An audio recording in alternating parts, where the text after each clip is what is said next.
ሰላም ጤና ይስጥልን የዩቲዩብ ተከታታዮቻችን፣ ዛሬ ከፍተኛ የደም ግፊት ምንነት እንነጋገራለን። ከፍተኛ የደም ግፊት እንዳለብዎ ሳያውቁ ለብዙ ዓመታት መኖር ይችላሉ። ምክንያቱም ብዙ ጊዜ ምንም አይነት ምልክት አያሳይም።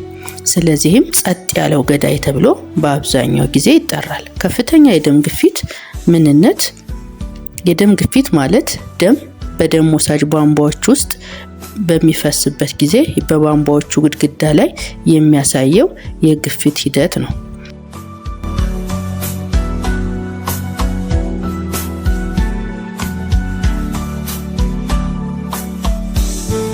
በቧንቧ ውስጥ ከፍተኛ የሆነ ውሃ በሚመጣበት ሰዓት ግፊቱ ቆጣሪውን እስከ ማፈንዳት ሊደርስ ይችላል።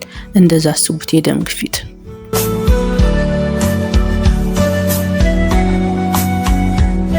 መደበኛ የደም ግፊት የምንለው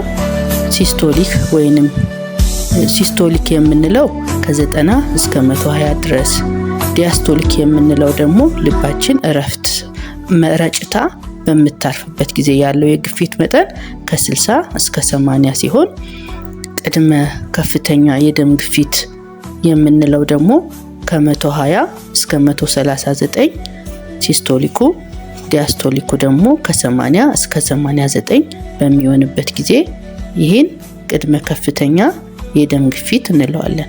ከፍተኛ የደም ግፊት የምንለው ደግሞ ከ140 በ90 ወይንም ከዛ በላይ በሚሆንበት ጊዜ ከፍተኛ የደም ግፊት ተከስቷል እንላለን።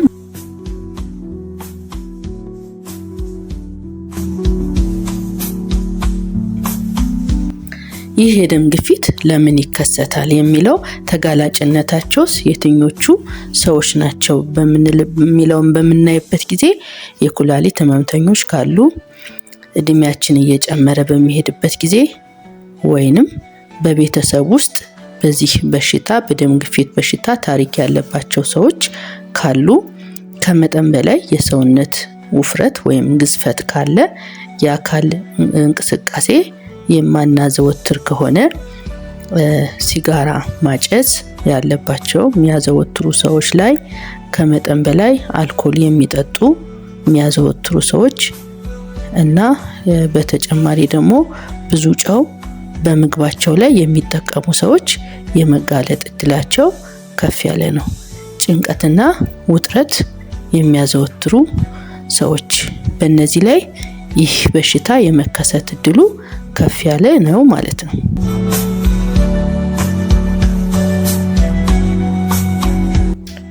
ምልክቶቹስ ምንድናቸው? የደም ግፊት በሽታ አለ ስንል ምን አይነት ምልክቶች ያሳያል የሚለውን ስናይ፣ ብዙ ጊዜ ምልክት ሳያሳይ ሊቆይ ይችላል። ነገር ግን አንዳንዴ እነዚህ ምልክቶች ሊኖሩ ይችላሉ። ከባድ ራስ ምታት፣ የአይን ብዥታ፣ አይናችን ብዥ ማለት ነገር ይኖር ይችላል። የደረት ህመም ይኖራል አልፎ አልፎ፣ ወይንም አንዳንዴ ትንፋሽ መቆራረጥ ይኖራል። ልባችን በፍጥነት ልትመታ ትችላለች። ማዞርና ራስን የመሳት ሂደት ሊኖር ይችላል። ለመናገር መቸገር፣ በሽንት ውስጥ አንዳንዴ ደም መታየት ሊከሰት ይችላል ማለት ነው።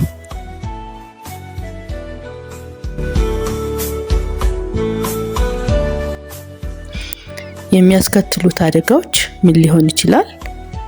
ይሄን ምልክት የሚያሳይ ሰው ወይንም በሽታ ሊያመጣው የሚችለው ችግር፣ አንደኛ የልብ ድካም ሊያመጣ ይችላል።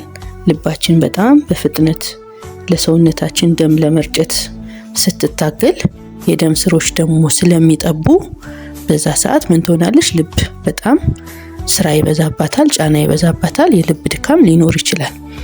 በአንጎል ውስጥ ደግሞ ምን ይፈጠራል? ስትሮክ የተባለ በአብዛኛው ሰብታችሁ ሊሆን ይችላል። ስትሮክ የተባለ ሊከሰት ይችላል። ጭንቅላት ውስጥ ደም መፍሰስ ወይንም ጭንቅላታችን የኦክሲጅን ፍላጎቱን አለማሟላት ሲችል የሚከሰት ህመም ነው ማለት ነው። የኩላሊት ችግር ህመም ሊያመጣ ይችላል። ራሱ ደም ግፊት ራሱ ለአይን እይታ መቀነስ፣ አይናችን ብዥታ ስለሚኖረው ለማየት መቸገር ሊኖር ይችላል። በተጨማሪም ደግሞ የማስታወስ ችሎታችን ሊቀንስ ይችላል ማለት ነው። ከፍተኛ የደም ግፊት ያለበት ሰው ህክምናው ምን ሊሆን ይችላል? ከፍተኛ የደም ግፊት ሙሉ ለሙሉ ላይድን ይችላል። ነገር ግን በመድኃኒት የአኗኗር ዘይቤያችን በመለወጥ በመደበኛነት ክትትልና እንቅስቃሴዎችን በማድረግ አመጋገባችን በመቆጣጠር በጥሩ ሁኔታ ልንቆጣጠረውና ልናስተካክለው እንችላለን። እንዴት ልንከላከለው እንችላለን የሚለውን ስናይ አትክልትና ፍራፍሬዎች በብዛት መመገብ፣ የጨው ሁኔታችን መቀነስ መመጠን፣ ሳምንት ቢቻል 7ቱን ቀን በሙሉ ካልተቻለ ደግሞ 5 ቀን ስፖርታዊ እንቅስቃሴዎችን ማድረግ ይኖርብናል። ሲጋራን ማጨስን ማቆም፣ አልኮል መቀነስ ወይንም ከተቻለ ማስወገድ፣ ጤናማ የሰውነት ክብደትን መቆጣጠር፣ ጭንቀትን ይቆጣጠሩ። መፍትሄ የማናመጣለትን ነገር በጭንቀት መብሰልሰል ትርፉ በሽታ ሆኖ ስለምናየው ማለት ነው። እነዚህ ነገሮች ለደም ግፊት በሽታ እንዳይኖርብን ቀድመን ልንከላከልበት የምንችለው ዘዴዎች ናቸው ማለት ነው እና አልፎ አልፎ ወደ ህክምና ተቋም ወይንም አካባቢያችን በሚገኝ የደም ግፊት ምርመራን ማዘውተር ይኖርብናል ማለት ነው። የተሳሳቱ እምነቶች በሰፈርና በአካባቢያችን ያሉ የተሳሳቱ እምነቶች ወፍራም ሰው ብቻ ይሄ በሽታ ይከሰታል ማለት የሀብታም በሽታ ነው ብለን መገመት፣ ምልክት ከሌለን አልታመምኩም ብሎ ማሰብ፣ በባህል መድኃኒት ያድነዋል ብሎ መጠኑና አቅሙ ያልታወቀ መድኃኒቶችን መውሰድ፣ እድሜ የገፋ ሰው ብቻ ነው የሚታመመው ብሎ ወጣቶች፣ አዋቂዎች ይሄ በሽታ እኔን አይይዘኝም ብሎ መመካት፣ እነዚህ የተሳሳቱ እምነቶችና አመለካከቶች ናቸው። የዛሬው ይህን ይመስል ነበር።